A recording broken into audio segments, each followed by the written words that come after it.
Sebuah tuduhan beredar di tengah-tengah masyarakat bahwa Syekh Muhammad bin Abdul Wahab dan para pengikutnya itu membenci Nabi. Benarkah demikian? Simak video ini hingga selesai agar kita menemukan jawabannya.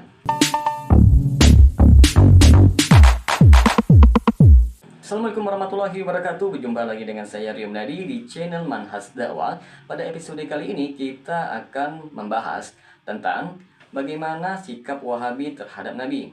Bagaimana beliau dituduh membenci dan merendahkan Nabi yang merupakan suatu kekufuran.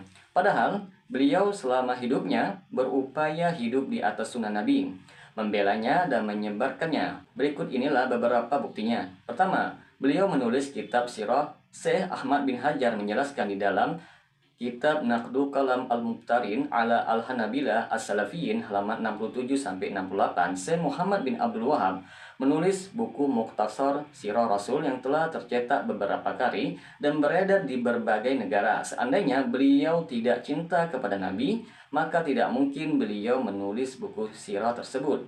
Orang yang tidak cinta kepada Nabi bukanlah orang Muslim, melainkan Yahudi atau Nasrani.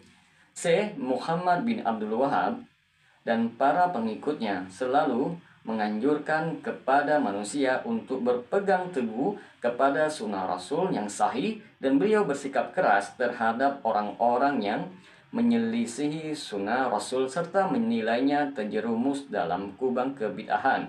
Bukankah hal ini menunjukkan kesempurnaan cinta dan pengagungan mereka kepada Rasulullah? Akan tetapi, orang-orang yang menyimpang itu menilai bahwa cinta Rasul adalah dengan melantunkan nasyid-nasyid dan istighosahan. Siapapun yang melakukan hal itu berarti dialah yang cinta Rasul sekalipun berlumur dengan dosa besar dan kebid'ahan. Sebaliknya, siapapun yang tidak mengerjakan hal itu, dia bukanlah orang yang cinta Nabi. Yang kedua, memuji Nabi. Syekh Muhammad bin Abdul Wahab mengatakan ketika berbicara tentang kenabian Muhammad, sebagaimana yang terdapat di dalam kitab Majmu'ah Ar-Rasail wal Masail Najdiyah jilid 4 halaman 28, beliau mengatakan ketika Allah ingin menampakkan tauhid dan menyempurnakan agamanya serta menjadikan kalimatnya paling tinggi dan kalimat orang-orang kafir rendah, maka Allah mengutus Muhammad penutup para nabi, kekasih Rabb semesta alam. Namanya selalu masyhur di setiap generasi, disebut dalam Taurat dan Injil, sehingga Allah mengeluarkan mutiara tersebut di antara Bani Kinana dan Bani Jahra. Allah mengutusnya di masa kekosongan utusan dan menunjukinya ke jalan yang lurus. Sebelum beliau diutus sebagai nabi, sudah tampak pada dirinya tanda-tanda yang menunjukkan kenabiannya yang menakjubkan orang-orang semasanya.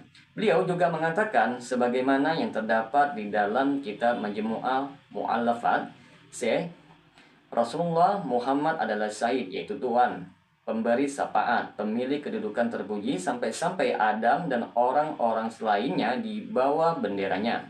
Beliau juga mengatakan bahwa Nabi adalah makhluk yang paling dekat kedudukannya di sisi Allah dan Sayyidul Mursalin, yaitu tuannya para utusan. Yang ketiga, menjunjung tinggi sunnah Nabi. Beliau berkata ketika menerangkan syahadat Muhammad Rasulullah, sebagaimana yang terdapat di dalam kitab Majmu'ah Mu'allafat Syekh, makna syahadat Muhammad Rasulullah adalah menaati segala perintahnya, membenarkan seluruh ucapannya, menjauhi setiap larangannya, dan tidak beribadah kepada Allah kecuali berdasarkan contohnya.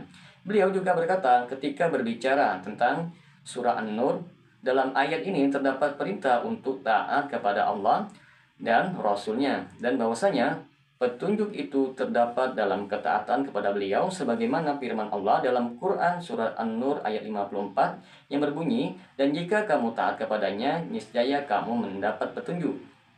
Beliau juga berkata ketika menafsirkan surat Al-Hujurat, merupakan keharusan bagi kita untuk beradab kepada Rasulullah dan menghormati kedudukannya.